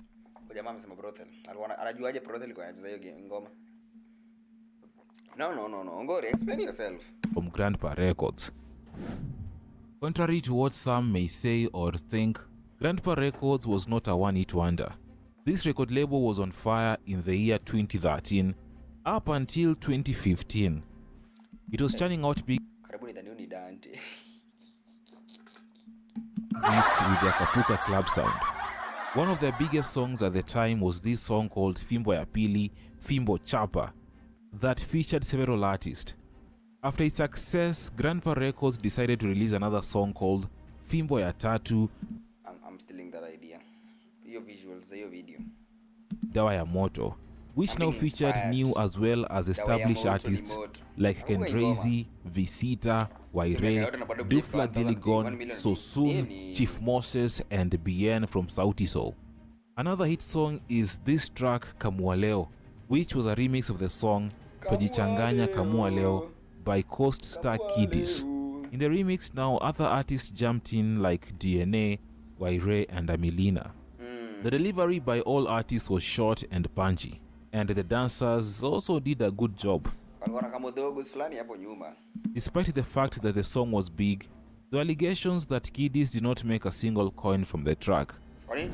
Other big songs that were produced by the label was Quality Ka Hizo by Pizodizo, Mapepo by Visita, Tempo by Dufla Diligon, Bilikimo Mkora by Kendrazy, Kukumbukeko by Majirani,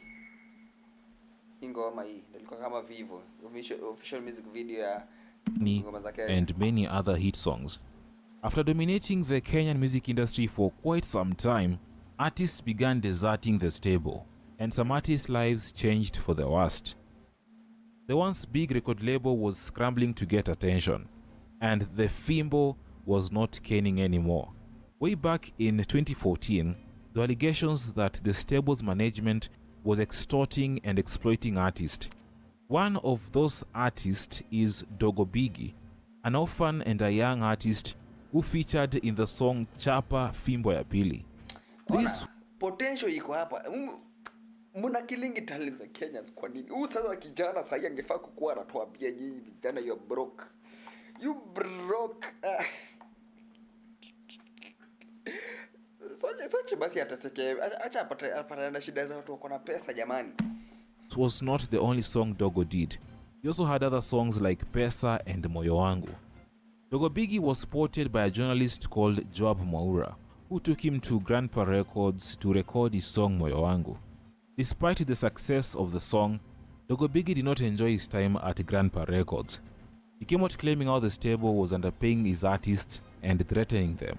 He went on to call Refiga a liar, as Refiga made a statement saying that his sponsor Joab was using the boy to solicit for money from well-wishers. Refiga also claimed that he had an artist who was ready to pay for Dogo Bigi's school fees, but Dogo refuted the claims and said Refiga never offered to take him to school, and added that he was the one paying for the school fees with money from shows and a little help from Joab. In the same year, Kiddies was the first artist to ditch the record label after a bitter fallout with the owner of the label, and in 2018, he gave out details of what happened during his stay at Grandpa Records at an interview on the 10 over 10 show. You started out with Grandpa Records, and usitaje Grandpa. No, I have to ask the question. It's no more. Because a lot of people have left.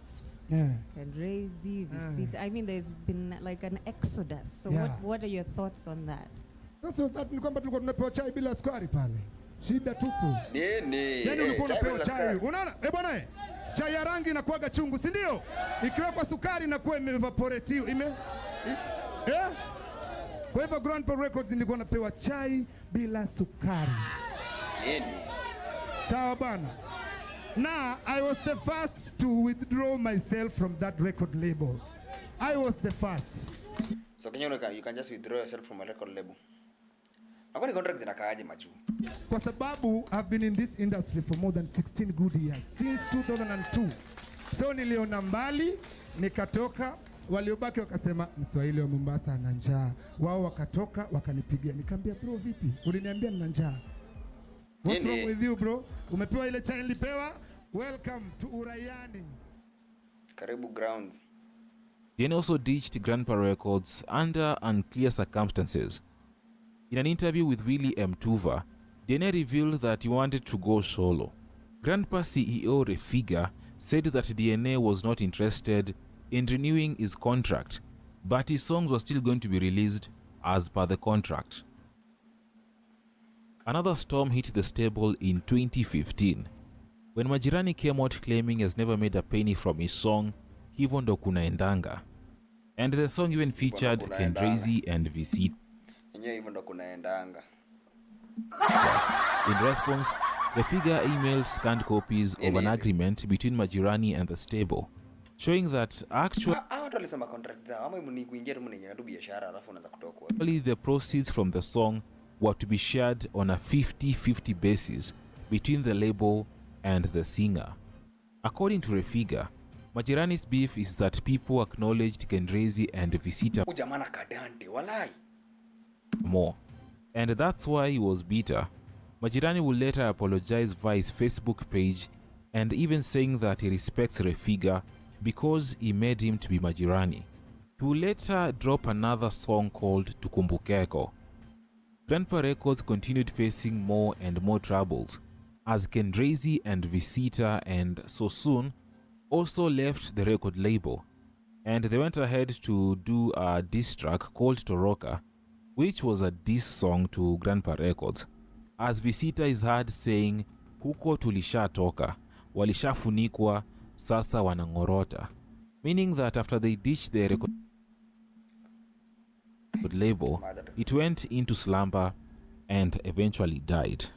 According to Kendrazy, he faced many challenges at Grandpa Records, but never provided exact details. On the other hand, Refiga said that he fired Visita is second in power because he was lazy, dishonest, and unreliable. Something that Visita said was a tactic to tarnish his name. Visita later gave out his reasons why he quit the label, saying the real reason he left the record label was because he felt oppressed while at the stable. He also said that many labels were pretending to sign artists, yet they were not genuine. Visita was not done with Grandpa Records, and in December 2016, he made this video cussing out all the artists that were signed to Grandpa Records. Tuheshimu industry mazee. You know what? DNA, Ken Rezi, Kiddies, everybody. I'm gonna do my thing. Grandpa Records was not happy with this video, and in the same month, the record label threatened to sue him. First, the record label claimed Visita had an alleged debt of 134,000 Kenyan shillings. The record label also issued a demand letter to Visita to cease and desist from making statements regarding the record label and its creative director, Refiga. Fast forward to 2023, Kasipul, who was also part of Grandpa, revealed why Visita and Kendrezi music careers ended. According to Kasipul, Visita and Kendrezi were too proud after they became famous, and this resulted in their downfall. Visita na Kendrezi walikuwa at some point walikuwa disrespectful. Aje walifika kiwango ustayle waingia kichwa. Wakaanza kuvimba kama kiboko. Nikaambia Refiga watoto toa mkono wawache. Na kweli tangu watolewe mkono ndugu yangu wanaona shida ndugu yangu. Wakiwa Grandpa walikuwa wanavaa viatu mpya kila siku. Sasa hii boxer haziko zinanuka. Nini? Visita as expected responded and said this about Kasipul and Oga Obina. Na angaona hao vijana wawili wameketi chini baada ya kunyonya vizuri wanaongea juu yangu. Kasipusi anajua box yangu inanuka. Kasipusi juaje? Ulijuaje Kasipusi? Ogaodinya. Anyway, Dufla Diligon and Jean That's totally childish. Ideal also followed suit and quit the label. But it also refused to reveal details as to why they left. Dufla surfaced in 2018 during this interview on 10/10 and said he quit Grandpa Records because his contract had ended. Yeah, naongelea tu kunihusu kwa sababu unajua siwezi jua wengine kila mtu ana reason yake. Yeah. Mimi as in contract yangu iliisha na hatukuwa na plan yote ya kurenew contract. So na unajua lazima maisha yaendelee. Si ati kusema Grandpa bado imeisha, Grandpa bado iko anaendelea na kazi. Ni contract yangu iliisha na hatukuwa na mipango yote ya kurenew, so nikaendelea mimi. Yes, haya. So ni contract ilisha, no. Contract ya hakuna ubaya. No problem. Wanataka drama, ndo wapate views. Kama watu chui. Yes, haya. Hakuna beef for the blogs. For the blogs. Yeah. Dufla was desisting from tainting the image of Refiga and Grandpa Records because this was the record label that molded him and boosted his musical career. This was evident in 2015 and 2016 when Dufla dominated the Kenyan music industry with his hit songs like Tempo and Biringisha, which were all produced by Grandpa Records. Jinedil also kept silent for a while, but she revealed during an interview with Mpasho in 2018 that her contract ended and she was not ready to renew her contract with Grandpa Records. My contract ended. Really? Yes. And okay. Are you going to keep it that simple? Because I know there's more to that, you know? Because we've also seen also different. Remember, Gina Ideal also had a big song called Rede, courtesy of Grandpa Records, which had a remix featuring Waire. After Gina Ideal and Dufla left the record label, now many people claimed that it was dead, but Refiga strongly dismissed those claims. He added that Grandpa Visions is bigger than any individual, and whoever feels bigger than the stable was free to walk away. The mass exodus of artists from Grandpa Records was a shocker, and Refiga became a subject of blame and criticism from his own artists and a section of the public. The drama and accusations did not stop Grandpa Records from launching new projects. Refiga still opened a branch in Rwanda as a way to enlarge the label services to artists and other partners across East Africa. Refiga even rebranded the recording label, and in 2017, Grandpa Records acquired a new face. During the rebranding, Grandpa Records unleashed a new logo, a new slogan, and the label's vision. A year later, after relaunching the record label, Refiga switched to real estate. On Instagram, the record label's account posted the new houses they were renting. The apartments were called Grandpa Suites, but it was not clear whether the houses belonged to Refiga or it was a partnership. In 2019, Grandpa Records faced a major setback when it was robbed and 1.5 million worth of equipment was stolen. The break-in happened. So kamera mbili, microphone tatu na what? Microphone mbili, kamera tatu na lens 4. 1.5 million worth of equipment. Worth of equipment is not vitu gani? Come on, recording things. Happened at night, and the thugs walked away with recording equipment that took the label years to acquire. In an interview on Citizen TV, Refiga said it was time for him to transition to other things. He had spent 23 years in the music industry, and he felt that it was time for him to quit. He was now in the process of bringing a new team on board to take the record label to the next level, as Refiga was taking part in charity activities in Kibra. Mimi technically nilichukua break kutoka kwa mziki 3 years ago. Technically, but officially nili announce last year. Yes. What happened is ndoto ni nyingi. Kweli. Ndoto ni nyingi na nimekuwa kwa industry. Niliingia hapo nikiwa 17 years old. Nimekaa kwa hii game almost 23 years old. Ala? Yes. Nyoma iskuma. Yes, nimekaa kwa hiyo game sana na nimefeel I've contributed my 1 cent in the industry. Nimeweza kutoa industry from this point to the other point. The fact remains, huyu jamaa kuna game alikuwa anajua inacheza. Sasa hapa kukosa kulipana na kukosa na watu ndo. There were speculations that Refiga was taking a step back from music to concentrate on a political career, which was true, because in 2022, Refiga was running for a member of parliament seat in Kibera. In a statement, Refiga said his aim was to deliver to the people of Kibra, but sadly the people of Kibra ended up voting for another person. Mbona kile mtu akitaka kupopa fanaenda tu kwa MP wa Kibera? Kwani kuna kwa nini Kibera? Hadi mimi niende huko. What? Wasanii tu wote MP Kibera isipokuwa bahali watakuwa madhari kwa sinita. Anyway, away from Refiga, what happened to the artists of Grandpa Records after quitting the record label? Let's start with DNA, Mr. Dreams. After quitting Grandpa Records, DNA resurfaced in 2018 with a diss track called Kapinye, which targeted DJ Pinye. In the song, DNA raps about how DJ Pinye let the industry down as he was arrogant and he sabotaged the careers of many Kenyan artists. When the song was released, it got people talking, some praising the song while others 3K views, really? 5 years ago, really? Claiming the song was unnecessary because at that time, DJ Pinye was irrelevant, and this was just an attempt by DNA to make a musical comeback. Fast forward to 2024, where DNA released a freestyle called Aha. DNA is also a content creator, and he often released a freestyle called Aha. DNA is also a content creator, and he often posts content on his YouTube and TikTok accounts. Our next artist is Visita. Now, rapper Visita ended up broke and homeless, and this is according to multiple interviews the artist was doing online. For instance, during this interview with Tuko in 2021, Visita opened up about his homeless situation, not forgetting how broke he was. According to Visita, things were not easy, as he was kicked out of his house after failing to pay rent for 5 months, a move that left his wife and kids out in the streets.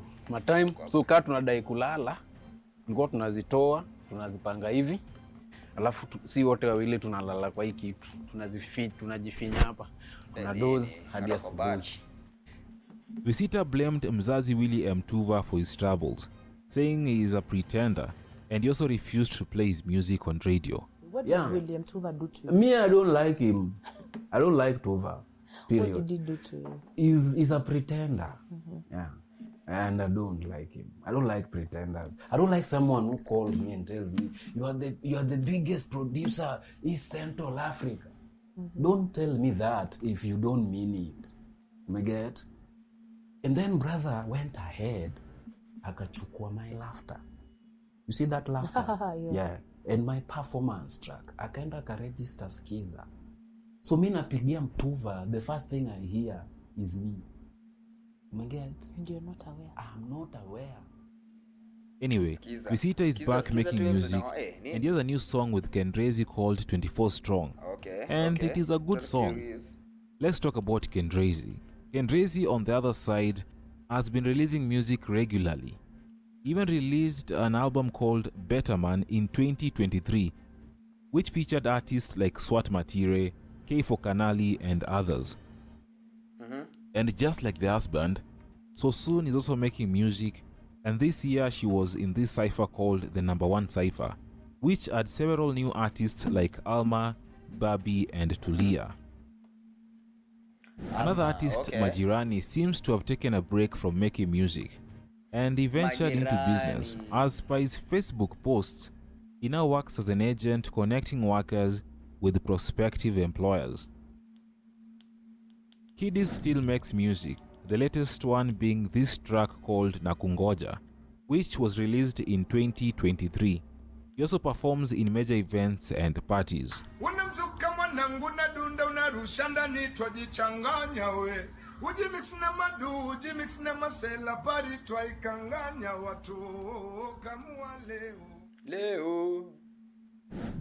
Dufla Diligon is also making music, and he has a song called Arufu featuring X-Ray, which was also released in 2023. And in 2021, Dufla and KRG also began a show called Ofrada, which was pretty entertaining and a good show. Finally, out of all the stories of the artists who quit Grandpa Records, the story of Dogo Biggie hurt the most. In case you don't remember who this guy was, Dogo Biggie was featured in the song Fimbo ya Pili. He also had other songs like Moyo Wangu and Amani Kenya.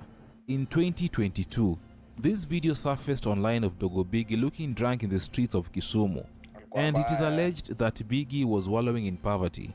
And I hope that Dogo Biggie is currently doing okay. And thank you for watching this video. Let's meet on the next video. Common Ongori W. Nafaa nianze comment hivyo. What?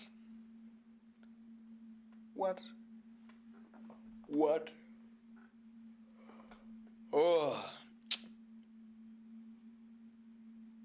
I'm sleepy.